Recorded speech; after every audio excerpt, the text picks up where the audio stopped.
Hi, I'm Jamie Donaldson and I would like to talk to you today about speed control. I see it that speed is one of the most important parts of being proficient on the greens, and if you've got a decent green read and your start line's pretty good, then great speed's always going to help you out. You're never going to finish far away from the hole. So speed, in my opinion, is one of the key ingredients for every good putter. So the question is, how do you practice your speed control? What drills are you doing to actually train your speed? How do you know how to change what you're doing to create different distances? And what do you do to perfect it? So what I want to show you is one of my favorite drills, which requires us to hit putts 10 to 20 and 30 foot.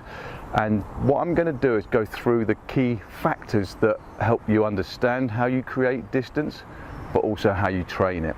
So the first job here is to start off with our target discs at 10, 20 and 30 foot. And what I'm going to do is I'm going to hit 3 or 4 10-foot putts just to get an idea of how long my backswing is. So I'm going to hit a 10-footer.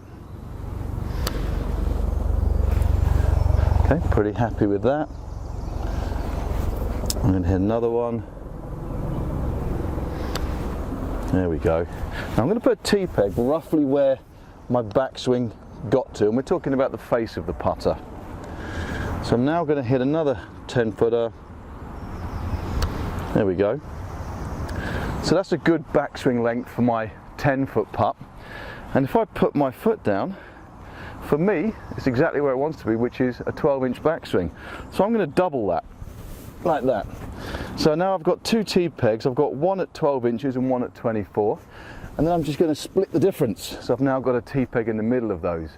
I've got 3 stroke lengths that are going to help me play putts to the 10, 20 and 30 foot target. But the key here is we keep the forward time the same. So I'm going to try and keep that same tempo of moving forward. So I'm measuring the time from start of downswing to impact.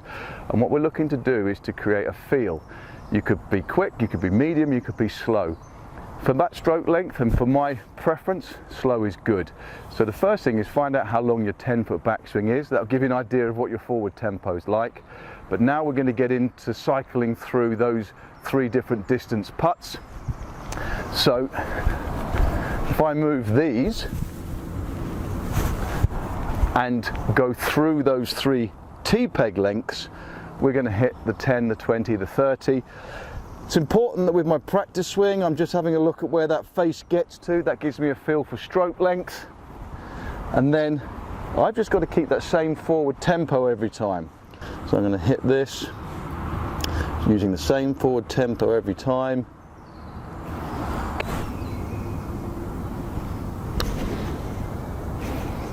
Okay, wonderful. So there's my 10-footer. Now I'm going to rehearse the 20-footer. And as always, that feels a little bit longer than I'm comfortable with, which is a tendency of mine to get a little bit short on the next 2.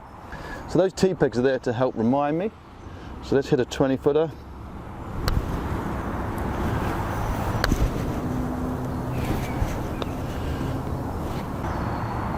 Bang on. And now we're going to go into the 30-footer. Definitely feels like I'm swinging it a lot longer than I want to. But I've just got to remember to control that forward time.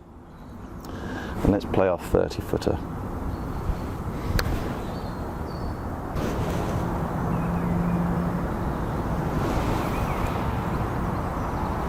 There we go, perfect. So there's 3 putts using the same forward time, but adjusting my backswing length to suit. And what I did was I added 50% to the 10-foot stroke length and then another 50% to get me my 30 feet.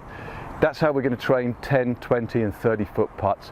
This is actually a fantastic warm-up before you play. If you go to any green where there's quicker greens than you're used to, then you might have a shorter backswing or you might have changed your forward tempo.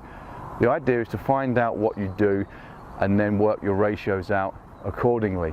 And if you've got one drill before you play golf, this is going to be the one. This is how we get our speed tuned in. Remember, if you misread or you misaim, good speed's always going to save you.